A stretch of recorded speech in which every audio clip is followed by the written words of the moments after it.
Phone করেছেন, আমরা তাহলে বিসমিল্লাহ বলে তার ফোনটি নিই। জি অবশ্যই। বিসমিল্লাহির রহমানির রহিম।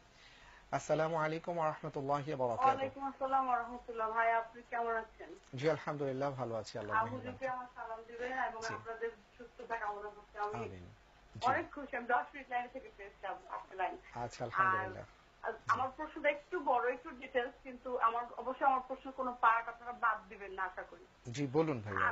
আমার প্রশ্ন হচ্ছে, আমার স্বামী নামাজ পড়ে না, রোজা রাখে না, হারাম ব্যবসা করে, এমনকি সে পরস্ত্রীর কাছেও যায়। আচ্ছা এখন তাকে আমি পাগলের মতো ভালোবাসি, উচিত না আমি জানি না কিনা উচিত কিনা। আমি প্রতি রাতে তাহাজ্জুদ নামাজ পড়ে তার হেদায়েতের জন্য দোয়া করি, আচ্ছা কিন্তু পবিত্র কোরআনে সূরা আল আনআমের 70 নম্বর আয়াতে আছে, যারা নিজেদের দিনকে খেলতামাশায় পরিণত করেছে এবং দুনিয়ার জীবন যাদেরকে ধোঁকায় নিমজ্জিত করেছে তাদেরকে পরিত্যাগ করো। জি আমি কি আমার স্বামীর জন্য কোনো হেদায়েত আল্লাহর তরফ থেকে পেতে পারি নাকি আমি তাকে পরিত্যাগ করবো? তাকে পরিত্যাগ করা আমি বোধহয় পারবো না। আর জি আমি কি করলে তাকে তার হেদায়েত পেতে পারি, এটা একটু আমাকে বলেন। আমার যথাসাধ্য আমি চেষ্টা করবো জীবন শেষ করে দিলেও জি তাকে পথে আনার জন্য। আর জি যদি ছেড়ে দিতে বললে হয়, সেটা বোধহয় আমার জন্য খুব কঠিন হবে। হ্যাঁ হ্যাঁ এখন আমার জন্য ভাই, আমার প্রশ্নটা একটু আমাকে একটু শান্ত করার জন্য, আমার মাথাটা ঠিক করার জন্য একটু বলেন। এবং আমার স্বামীর জন্য আল্লাহ রাসূলের আত্মীয় স্বজনরা শেষ পর্যন্ত কিন্তু হেদায়েত পান নাই। এখন আমি যদি সেদিকে তাকাই আমি কিন্তু নিরাশ হয়ে যাই। জি তখন সেগুলি ভাবলে আমার মাথা আর ঠিক থাকে না। আমাকে দয়া করে বুদ্ধি দেন যে আমি কি করলে আমার স্বামীকে ফিরাই পাইতে পারি এবং ইমানের পথে আনতে পারি। জি অনেক ধন্যবাদ আপনাকে বোন। আমরা আপনার জন্য দোয়া করি, আপনার স্বামীর জন্য দোয়া করি। যে আপনি যে কথাগুলো বলেছেন অবশ্যই আমরাও আপনার সাথে সমব্যথী। তো মোহতারাম এই ব্যাপারে অবশ্যই এখনই বলবেন যে আপনার জন্য কি করণীয়, আপনি কোরআন এবং সুন্নাহর ভিত্তিতে পাশাপাশি আর কি কি করতে পারেন মোহতারাম বলবেন। যে মোহতারাম। জি আলহামদুলিল্লাহ রাব্বিল আলামিন ওয়াসসালাতু ওয়াসসালামু আলা রাসূলিহিল আমিন ওয়া আলা আলিহি ওয়া আসহাবিহি আজমাইন, আম্মা বাদ। প্রথমেই আপনি শীতার্তদের জন্য দোয়া করেছেন, জি পাশাপাশি আমরা আমাদের দর্শকদের সবাইকে বলবো যে আল্লাহ তাআলার রহমত পাওয়ার জন্য, দুনিয়াতে আল্লাহ তাআলার সাহায্য পাওয়ার জন্য সবচেয়ে সহজ এবং সুনিশ্চিত পথ হলো অসহায়দের পাশে দাঁড়ানো। আমরা যে কোনো ভাবে যতটুকু পারি কথা দিয়ে, অথবা কর্ম দিয়ে, অর্থ দিয়ে কষ্টে নিপতিত অসহায়দেরকে সাহায্য করার চেষ্টা করি। আল্লাহ তাআলা তৌফিক দান করেন। আমিন।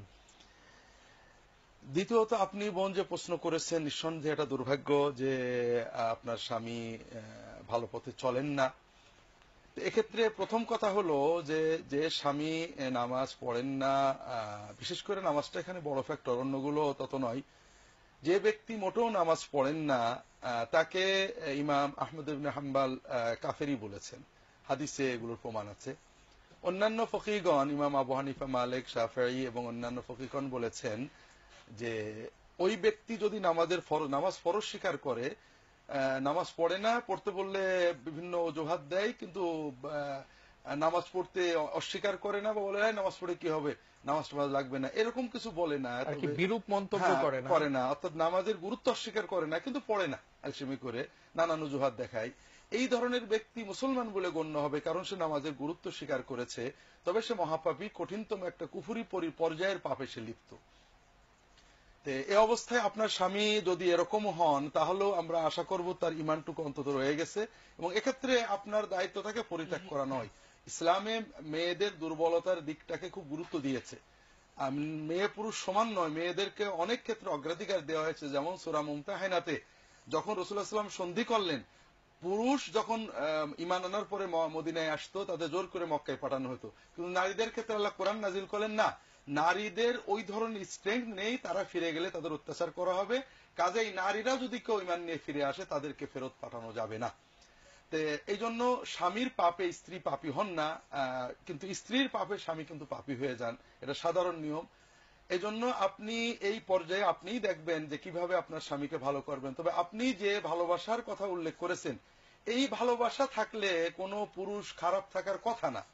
আপনি আপনার ভালোবাসা দিয়ে, চোখের পানি দিয়ে, আদর দিয়ে, স্নেহ দিয়ে, তোমাকে নামাজ পড়তে হবে, অন্তত একক তো পড়ো আমার সাথে, অন্যের সাথে না পড়ো আমার সাথে পড়ো, তুমি একটু ভালো হও আমাকে। এভাবে আপনি তাকে আদর দিয়ে, শাসন দিয়ে হেদায়েতের জন্য চেষ্টা করবেন, দোয়া করবেন।